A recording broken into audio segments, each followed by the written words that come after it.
کئی لوگوں کے نزدیک دن کے وقت نیلے رنگ کی تہ کا نظر آنا آسمان ہے۔ 7 آسمان تہ بتہ بنائے گئے ہیں۔ اس طرح کا مضمون قرآن شریف میں کئی اور جگہ پر ابھی آیا ہے۔ کئی لوگ اوزون کی تہ کو آسمان کہتے ہیں کیونکہ سورہ انبیاء کی آیت نمبر 32 کے مفہوم کے مطابق آسمان کو محفوظ چھت قرار دیا گیا۔ مفہوم یہ ہے کہ ہم نے آسمان کو چھوا یعنی ٹٹولا، اور ہم نے پایا کہ وہاں بڑے سخت پہرے دار ہے اور انگارے یعنی صحابہ ثاقب ہیں۔ بسم اللہ الرحمن الرحیم۔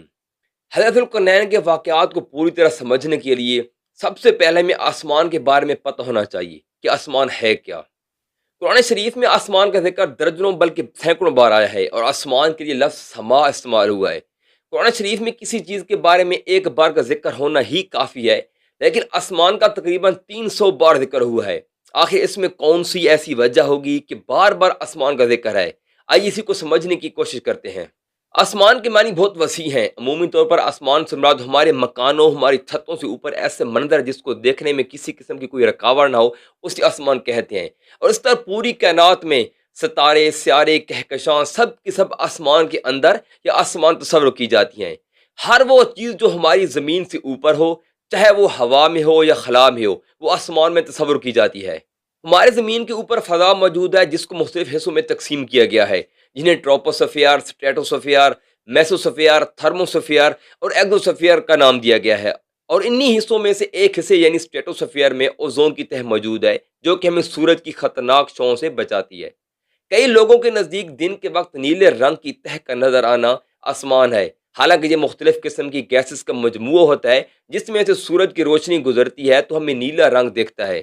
کئی لوگ اوزون کی تہ کو آسمان کہتے ہیں کیونکہ سورہ انبیاء کی آیت نمبر 32 کے مفہوم کے مطابق آسمان کو محفوظ چھت قرار دیا گیا ہے، اور چونکہ اوزون کی تہ ہمیں سورج کی خطرناک شعاعوں سے بچاتی ہے، اس لیے اسے آسمان بھی کہتے ہیں۔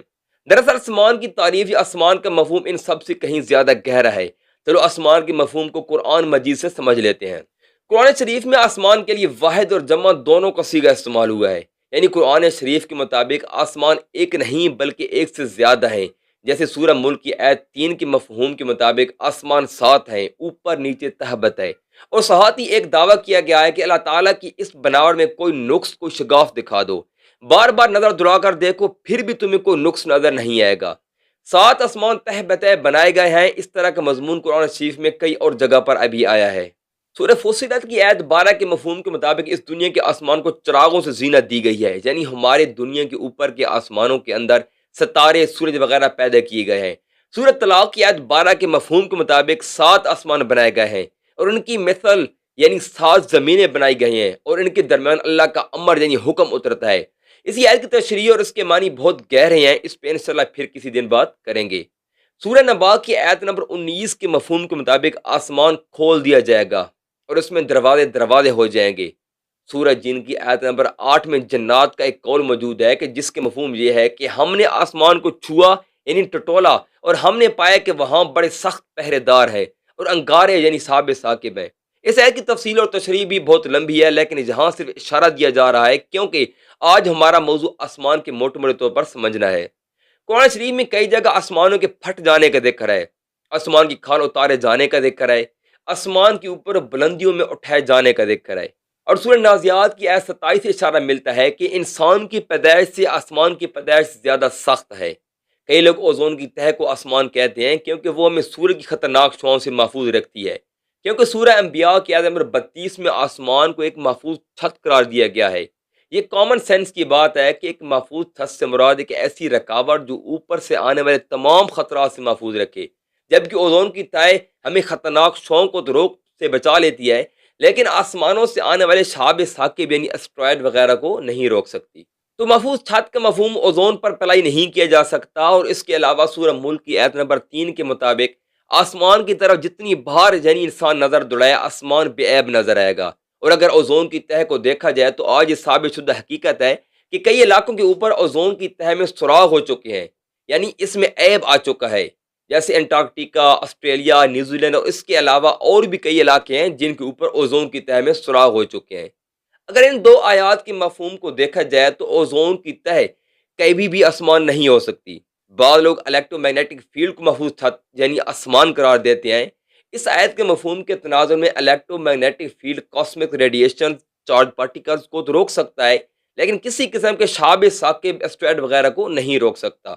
تو محفوظ چھت کی اصطلاح الیکٹرو میگنیٹک فیلڈ پر بھی اپلائی نہیں کی جا سکتی۔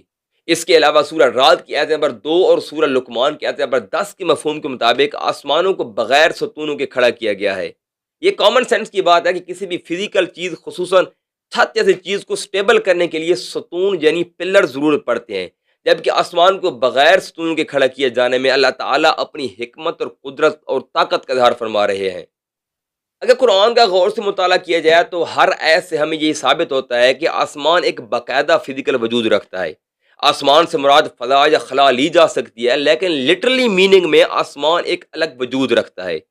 قرآن شریف میں آسمان کا ذکر سینکڑوں بار آیا ہے، تو ہم یہاں ان تمام آیات کو مینشن نہیں کر سکتے، لیکن آسمان کی ایک خاص خصوصیت جس کا ذکر سورہ زاریات کی آیت نمبر 7 میں آیا ہے، اس خصوصیت کو سمجھنے کے بعد ہمارے لیے حضرت ذوالقرنین کے 3 سفروں کو سمجھنا انتہائی آسان ہو جائے گا۔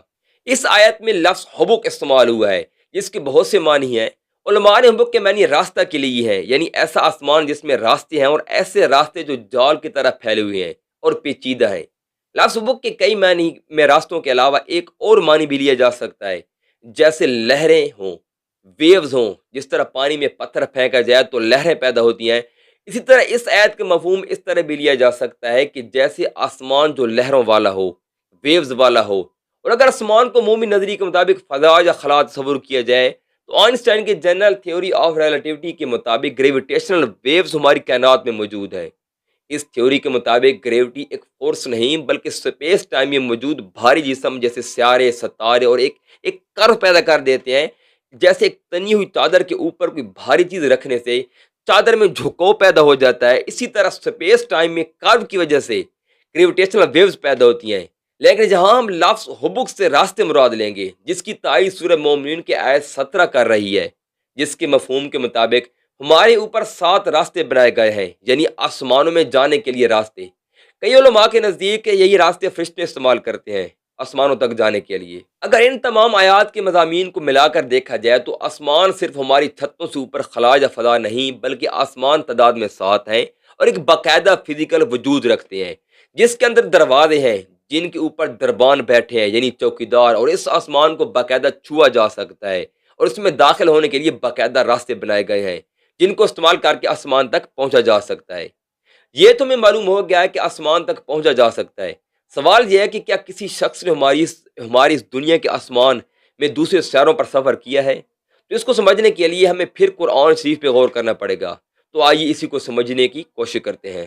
قرآن شریف میں کئی جگہ آسمانوں کی طرف سفر کرنے کے لیے لفظ سببہ یا اسباب استعمال ہوا ہے، جیسے کہ سورہ غافر کے آیات 36 اور 37 میں لفظ اسباب کے معنی اوپر آسمانوں کی طرف چڑھنے کے لیے راستوں کے لیے گئے ہیں۔ سورہ صاد کی آیت 10 میں موجود لفظ اسباب کو اوپر آسمانوں کی طرف رسیاں تان کر چڑھنا مراد لیا گیا ہے۔ اب اگر سورہ کاف کی آیات 84 اور 85 اور 89 میں حضرت ذوالقرنین سے ایسوسیٹ کی گئے لفظ سببہ سے مراد آسمانی راستے لیے جائیں کہ جن کی تباہ کر کے آسمانوں میں سفر کیا جا سکے، تو ہمیں حضرت ذوالقرنین کی 3 سفروں کے بارے میں صحیح معلومات مل سکتی ہیں۔ اگر لفظ سببہ سے مراد آسمانی راستے لیے جائیں نہ کہ ہماری زمین پر موجود مادی اسباب، تو حضرت ذوالقرنین کے واقعے میں موجود الجھی ہوئی معلومات سلجھتی نظر آئیں گی، کیونکہ ذوالقرنین کے اگلے سفر کے لفظ اتباع سبب آیا ہے۔ اگر جہاں سببہ سے مراد مادی اسباب لیے جائیں تو ان کی پیروی نہیں کی جاتی، بلکہ ان مادی اسباب کو استعمال کیا جاتا ہے۔ اور اگر سبب کے معنی اوپر آسمان کی طرف جانے والے راستے کے لیے جائیں تو ایک ایسا راستہ کہ جس کی پیروی کی جائے۔ میری سمجھ کے مطابق یہی معنی ایکوریٹ ہے، کیونکہ اگر یہی معنی لیے جائیں تبھی حضرت ذوالقرنین کی ان 3 سفروں کی اچھی طرح سمجھ آئے گی۔ ملتے ہیں اگلی ویڈیو میں انشاءاللہ، تب تک کے لیے اللہ حافظ۔